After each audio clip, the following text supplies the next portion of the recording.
ఆయన రికార్డ్ పెళ్లిస్తామన్నారు చేశారంటే దాంట్లో విశేషం లేదు. బికాస్ ఇది విజిలేట్ విజిట్ చేయడం ఒక విశేషం లేదు.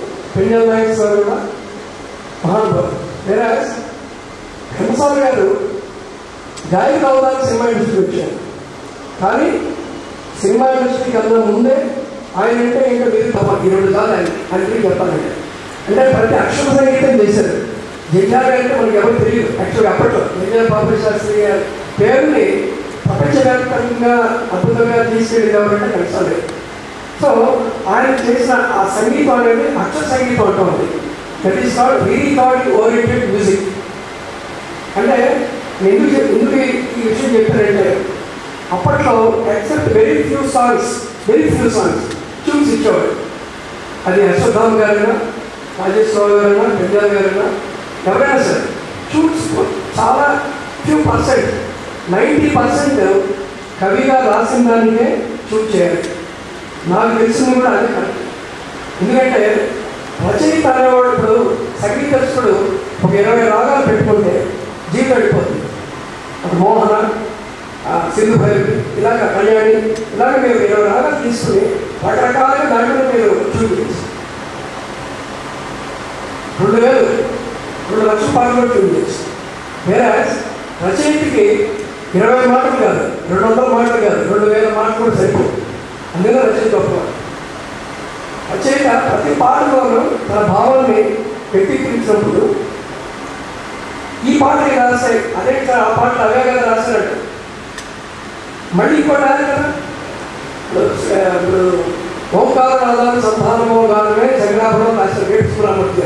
అదే వ్యక్తిగా నాదీలు వచ్చేప్పటికి శ్రీ తుంపురు నారాయణామృతం సరదా గ్రంథాల తాళాన్వేతం సంగీతామృత భావం సంస్కృతి వ్యక్తి గోపాలం శివుని రూపాలు 9 దీపాలు స్వరం పదవిగం కలిసిన శ్రీ తుంపురు నారాయణామృతం సరదాగా స్వాతాన్వేతం ఇంత ఒక చరణం రాసి ఇచ్చాడు.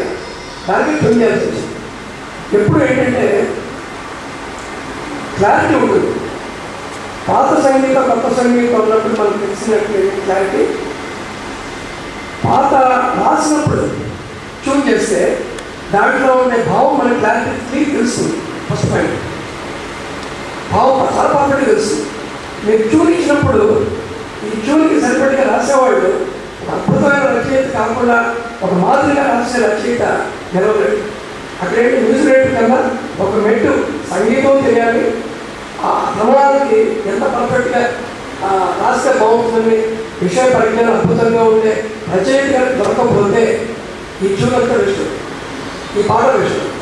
సో ఫోన్ అలాగే ట్యూన్ యావరేజ్గా ఉన్నా కూడా లిరిక్ ప్రాధాన్యత. దానికి ఫర్ ఎగ్జాంపుల్ ప్రతిఘటన ఒక సినిమా వచ్చింది, మీ అందరికీ తెలిసి ఉంటుంది.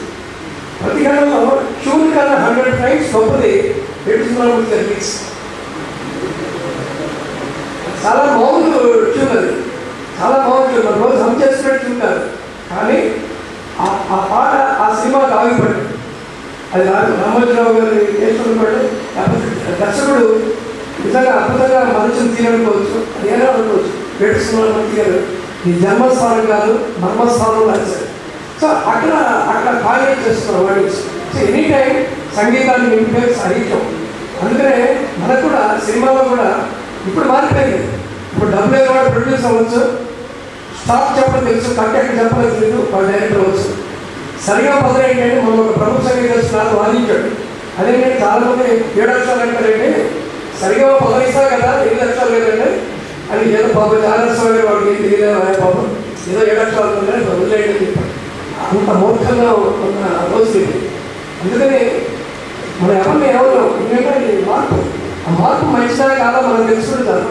అందుకనే మనం ఎవరు అడిగారు సార్ ఆ రోజుకి ఈ రోజుకి మీరు వారసులు అయిపోవాలి కదా, మీరు కనీసం ఒక 40 ఏళ్ళు మీకు చిన్న మీరు 3 తరాలు 3వ తరం 3 తరాల నుంచి సినిమా ఇండస్ట్రీ అన్ని రకాలు ఉన్నారు కదా. What is your opinion about cinema industry అంటే నేను ఎవరో చెప్పాను. ఒక వాక్యంలో కావాలని చెప్తాను. Today's cinema has become plain coffee అని చెప్పారు. ట్రైన్లో వెళ్తున్నప్పుడు ఒక మంచి అద్భుతమైనటువంటి ఫిల్టర్ కాఫీ ఇస్తే అందరూ తాగుతారు, కానీ వేరేవాడు ఎవరు వీడు అడగరు. సినిమా కూడా సంగ్రహం చేసుకోవాలి చూస్తారు. బృందాలు పాటలు ఎంతసేపు ఉంటుంది, 5 పాటలు మహా ఉంటే 5 20 నిమిషాలు ఉంటాయి. 20 నిమిషాలు బ్యాక్గ్రౌండ్ పోతే ఈ 15 నిమిషాలు హార్ట్ టచ్గా ఉండాలి. Heart should be with heart, without heart there is no heart. అది నా సైకాలజీ. మనస్ఫూర్తి చేయాలి. నువ్వు అందుకని మనం కూడా అంతే. మనం వంటగదిలో కూర్చొని బెడ్రూమ్లో కళ్ళు పెట్టుకుంటే అంత వంట అంతా మాడిపోతుంది. మన దేవుడి గదిలో కూర్చున్నామంటే దేవుడిని ధ్యానించాలి. వంటగదిలో కూర్చుంటే భార్యను ఆరోగ్యించాలో అది ఆలోచించాలి తప్పే రేపు పొద్దున మనం ఏం చేయాలి, రేపు మన బాస్ ఏం చేస్తారు ఈ టెన్షన్ పెట్టుకుంటే వాడి జీవితంలో దేనికి పోయిపోయింది. ఇప్పుడు అది చాలా ఇంపార్టెంట్. అలాగే మనకు పాట ఇచ్చినప్పుడు అవకాశం భగవంతుడు ఒకసారి ఇస్తాడు. ఇచ్చిన దాన్ని సద్వినియోగపరుచుకున్న వాడే సరైన వాడు నాకు తెలిసింది. అలాగే నల్ల ఉన్నప్పుడు కోరిక అనం చేరు కోరుకో కోరి చేరుకో చేరి ఏలుకో బాలక. బాలక అంటే బాలకృష్ణ, అది ఆయన పెట్టుకున్నప్పుడు కానీ చమత్కారం ఉపయోగించుకుంటే సో అలా పుట్టిన పాటలు. సో ఒక్కొక్క పాటకి అందుకనే ఇన్నేళ్ళైనా కూడా కొన్ని పాటలు మనం మర్చిపోయాం. అదే పాత మ్యూజిక్. ఇవాళ మన అదృష్టం ఏంటంటే హైదరాబాద్లో ఎస్పెషల్లీ విశాఖపట్నం కానీ హైదరాబాద్ కానీ ఫారిన్ కంట్రీస్ కానీ ఎక్కడికి వెళ్ళినా 90% పీపుల్ బోర్ కొట్టకుండా వినేవి పాత పాటలే. కొత్త పాటలు కానీ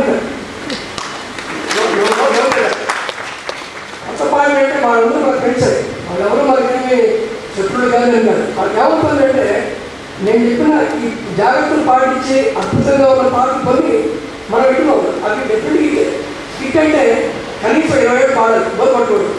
నాకు తెలిసిన పాట సినిమా పాట హిట్ అంటే మన భార్య లాంటిది అయింది. భార్య మొహం రోజు చూసినా బోర్ కొట్టకూడదు కదా. వెలయాన్ని మొహం 2 సార్లు చూసి 3 సార్లు చూస్తే ఇంకో వెలయానికి అనిపిస్తుంది, బట్ భార్య అనిపించుకోడు. అదే నిజమైన పాట, నిజమైన సినిమా అంటే. మరి ఇంతమంది మహానుభావులు మేధావులు ప్రతివాడు ఒక 70 ఛానల్స్లో జబర్దస్త్ ఉంటే నా సినిమా గొప్పది, నా సినిమా గొప్పది అంటారు. సినిమా హాల్లో 100 ఉంటారు అని ఇంకేం చెప్తారు. కానీ ఇంతమంది కలిసిన ఒక మాయలో తీయలేదు.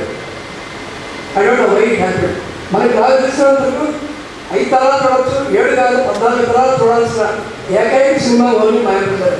దాని నుంచి సినిమా ఇక్కడ రాలా వచ్చినా నాకు చూసినప్పుడు. సో అలాగే పాట కూడా అంతే. పాట కూడా మనం ఒక సినిమాలో పాట చేస్తే అది ఎంతకాలమైనా ఉండేట్టుగా పాట చేయాలి చెప్తే మనం బతుకున్నంతకాలం 9 సినిమా చేసేద్దాం, 4,500 పాటలు చేద్దాం అనుకుంటే పాటలు దానికి ఒక కోలంగా ఆలోచించాలి. అలాగే ఇక్కడ మన ఉన్నారు మన వడ్డపల్లి కృష్ణ గారు, ఆయన సింగిపల్లి శ్రీనివాసరావు గారు ఆయన ఇంట్రొడ్యూస్ చేశారు అనుకుంటా అయితే. కానీ చాలా కాలానికి సంగీతం గారితో నేను కనీసం 35 సినిమాలు 27 సినిమాలు కీబోర్డ్ మీద వర్క్ చేసి చాలా దిక్కులు పెట్టారు. ఆయనకి ఏం కావాలో తెలుసు. అందుకని నేను అనుకుంటే మా జనరేషన్లో 4 సినిమాలు చేయగలిగాను.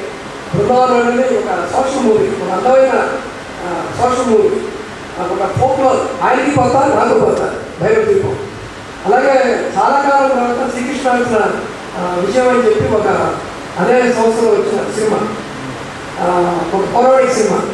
4 డిఫరెంట్ మూవీ ఏంటంటే మేడం 2C అనే సినిమా తీసుకుని ఆ 4 చేసి 4 సినిమాలు 4 రకాల పాటలు అందించాలి. అది కూడా సంగీత గారితో గవర్నమెంట్తో ఉంటాడు. సంగీతం అందించాలంటే ఆయన హీరోస్ ఎదుటి ఆయన తెలిసిన వాడు ఆయనకు అందించాలంటే 2వ ట్యూన్ 3వ ట్యూన్ లేకుండా అందించింది బహుశా మా ఇంటర్ జనరేషన్లో నేను అప్పుడే నేను గర్వంగా చెప్తున్నాను. ఎందుకు నాకు ఉపయోగపడిందంటే ఈ కీబోర్డ్ ప్లేయర్గా ఇది 100 సినిమాలు పనిచేసాం కాబట్టి బాబు గారితో పనిచేసిన, రమణ గారితో పనిచేసిన, రాఘవేంద్రరావుతో పనిచేసిన, ఎవరితో పనిచేసినా ఎవరికి ఏం కావాలో మాకు ముందే తెలుసు.